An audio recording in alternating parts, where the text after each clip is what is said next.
গাংনীর বাঁশবাড়িয়া গ্রামের যুবদলের নেতার সাথে ২ লাখ টাকা নিয়ে বিরোধ অবশেষে চাঞ্চল্যকর খুনের ঘটনায় রহস্য উন্মোচিত করেছে র্যাব। র্যাব সূত্রে জানা গেছে, প্রায় ৪ বছর আগে আসামি মফিকুল ইসলামের নিকট থেকে গাংনী পৌরসভার ১ নম্বর ওয়ার্ড বাঁশবাড়িয়া পশ্চিমপাড়ার আলমগীর হোসেন ২ লক্ষ টাকা ধার নিয়ে পরিশোধ করে নেয়। আলমগীর হোসেন টাকা পরিশোধের আগেই সংযুক্ত আরব আমিরাতে চলে যায়। আনুমানিক প্রায় ৩ মাস আগে আলমগীর হোসেন দুবাই থেকে বাড়িতে ফিরে আসে। আলমগীর হোসেন বাড়িতে আসার পর মফিকুল ইসলাম একাধিকবার তার পাওনা টাকা ফেরত চাইলেও সে টাকাটা পরিশোধ না করে নানান টালবাহানা করে আসছে। ঘটনাটি শুরু থেকেই আসামি মফিকুল তার বন্ধু আসামি রবিউল ইসলাম বিপ্লবকে জানায়। আসামি বিপ্লব এবং আসামি কোদালকাটি গ্রামের আলমগীর একাধিকবার আলমগীর হোসেনের নিকট হতে আসামি মফিকুলের টাকা উদ্ধারের চেষ্টা করেও ব্যর্থ হয়। গত ৩ দিন আগে আসামি মফিকুলের সাথে বাঁশবাড়িয়া গ্রামের আলমগীর হোসেনের টাকা পরিশোধ করাকে কেন্দ্র করে বাকবিতণ্ডা হয়। তখন থেকেই আসামিরা আলমগীর হোসেনকে মেরে ফেলার পরিকল্পনা করে। পরিকল্পনা অনুযায়ী ২রা জানুয়ারি রাত ৯টার দিকে বাঁশবাড়িয়া গ্রামের আলমগীর হোসেনকে হত্যা করে। ঘটনাকে অন্যদিকে পরকীয়া রূপ দেওয়ার জন্য থানা রোডে অবস্থিত বিপ্লবের দোকানে বসে নিজ হাতে একটি চিরকুট লেখা হয়, যা আলমগীর হোসেনকে হত্যার পর লাশের পাশে ফেলে রেখে আসে তারা। ঘটনার বর্ণনায় তিনি আরও বলেন, ঘটনার দিন বিকেলে আসামি বিপ্লবের দোকানে বাঁশবাড়িয়া গ্রামের আলমগীর হোসেন যায় এবং তার সাথে আড্ডা দেয়।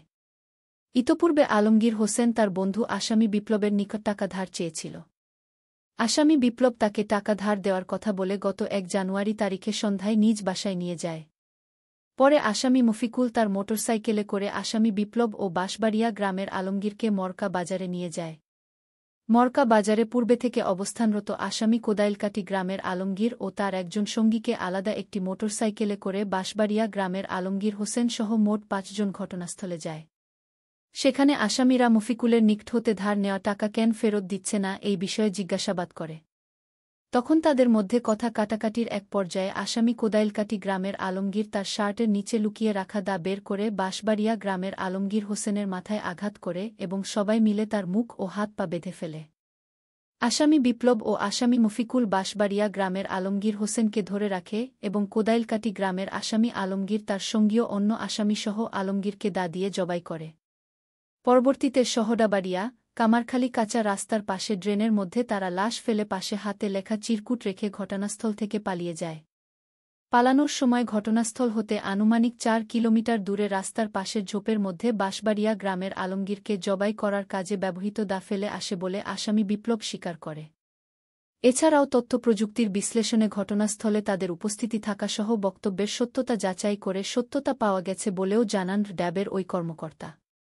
মেহেরপুরের গাংনী উপজেলার বাঁশবাড়িয়া গ্রামের যুবদলের নেতা আলমগীর হোসেন নামে চাঞ্চল্যকর হত্যা মামলায় ২ যুবদল নেতাসহ ৩ জন আসামিকে গ্রেফতার করেছে মেহেরপুর সিপিসির র্যাব এর সদস্যরা।